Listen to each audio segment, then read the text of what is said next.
Assalamualaikum warahmatullahi wabarakatuh. Bagaimana kabarnya anak-anak? Masih semangat belajar bukan? Hari ini kita akan belajar tentang pelajaran tematik tema 2 subtema 2. Sebelum kita mulai, mari kita mendengarkan rekaman mendongeng dari teman kalian. Assalamualaikum. Hari ini saya akan menceritakan dongeng tentang pengembara dan sebuah pohon. Dua orang pengembara berjalan di sepanjang jalan yang berdebu dan tandus di hari yang sangat panas. Tidak lama kemudian, mereka menemukan sebuah pohon besar. Dengan gembira, keduanya lalu berteduh dari teriknya sinar matahari di bawah naungan daun-daun pohon besar yang lebat. Saat beristirahat, mereka melihat ke atas pohon. Salah seseorang pengembara berkata kepada teman seperjalanannya, "Betapa tidak bergunanya pohon besar ini. Pohon ini tidak memiliki buah sehingga tidak berguna untuk manusia sama sekali." Pohon besar tersebut lalu berkata, "Kamu manusia yang tidak tahu berterima kasih." Pohon itu berkata lagi, "Kamu datang dan bernaung di bawah daun-daunku. Kamu menikmati teduhnya perlindungan cabang dan daunku. Kamu masih menyebutku tidak berguna sama sekali." Jadi teman-teman, amanat yang bisa diambil dari dongeng tersebut adalah kita harus menghargai dan menyayangi antar sesama makhluk ciptaan Tuhan, termasuk kepada pohon dan tumbuh-tumbuhan. Tidak boleh menghardik, apalagi menghina. Kasih anak-anak sudah semangat untuk tetap mengumpulkan tugas yang diberikan oleh ustadz-ustadzah kalian. Dalam dongeng yang dibaca temanmu tadi, kita harus memperhatikan beberapa hal. Hal-hal yang perlu diperhatikan dalam membaca teks dongeng, yaitu yang pertama adalah lafal, dengan mengucapkan kata yang tepat dan menggunakan frasa yang tepat. Yang kedua, intonasi suara. Kalimat yang diakhiri tanda titik biasanya intonasi suaranya datar, sedangkan yang diakhiri tanda tanya intonasi suaranya menurun, dan apabila diakhiri tanda seru intonasi suaranya agak naik. Yang ketiga adalah ekspresi.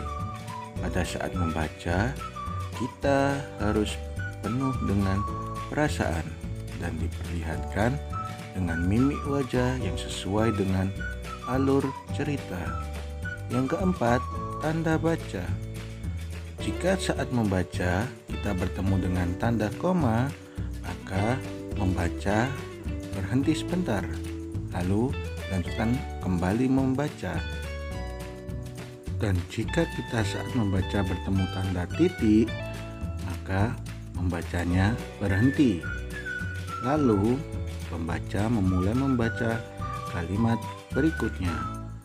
Yang kelima, suara kita harus lantang dan dapat didengar oleh orang lain dengan jelas. Selanjutnya, kita akan membahas tentang manfaat hewan terhadap kebutuhan manusia. Tuhan menciptakan hewan agar dapat dimanfaatkan oleh manusia. Ada hewan yang dipelihara untuk digunakan tenaganya. Ada juga yang diternakkan untuk diambil daging, kulit, telur, susu, dan tulangnya. Ada pula hewan buas yang hidup di alam bebas. Mereka hidup di alam bebas untuk menjaga keseimbangan ekosistem. Sehingga sudah menjadi kewajiban kita semua untuk menjaga dan melestarikan hewan sebagai ungkapan rasa syukur kita kepada Tuhan. Hewan bisa kita sebut juga dengan nama lain seperti binatang, satwa, ataupun fauna. Hewan yang kita kenal ada bermacam-macam. Seperti yang pertama adalah hewan ternak. Hewan ternak adalah hewan yang bisa kita ambil manfaat atau hasilnya. Contohnya sapi, kambing, ayam, dan lain-lain.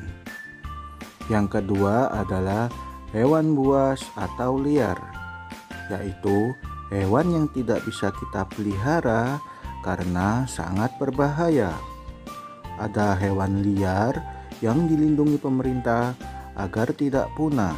Contoh hewan buas atau hewan liar adalah singa, harimau, ular, dan lain sebagainya. Yang ketiga adalah hewan peliharaan atau hewan kesayangan. Hewan peliharaan biasa kita jumpai di sekitar kita, seperti kucing, kelinci, burung, dan masih banyak yang lain. Manfaat hewan bagi kehidupan manusia: yang pertama, sebagai bahan pakaian. Yang kedua, sebagai bahan makanan. Yang ketiga, sebagai bahan untuk obat-obatan. Yang keempat, dimanfaatkan tenaganya untuk mempermudah pekerjaan manusia. Yang kelima, sebagai alat transportasi. Yang keenam, dijadikan kerajinan tangan. Ketujuh, sebagai penghasil pupuk organik. Yang kedelapan, sebagai alat komunikasi. Yang kesembilan, sebagai alat pemburu atau pelacak. Kesepuluh, sebagai perhiasan. Yang kesebelas, untuk objek percobaan atau penelitian. Dan yang terakhir, sebagai hewan peliharaan. Wow, banyak sekali bukan manfaat hewan? Oleh karena itu, kita harus memanfaatkan hewan dengan baik dan sesuai aturan. Dan juga kita harus melestarikan hewan tersebut agar mereka tidak punah. Demikian pembelajaran tematik hari ini. Tetap semangat ya anak-anak. Ustadz akhiri. Wassalamualaikum warahmatullahi wabarakatuh.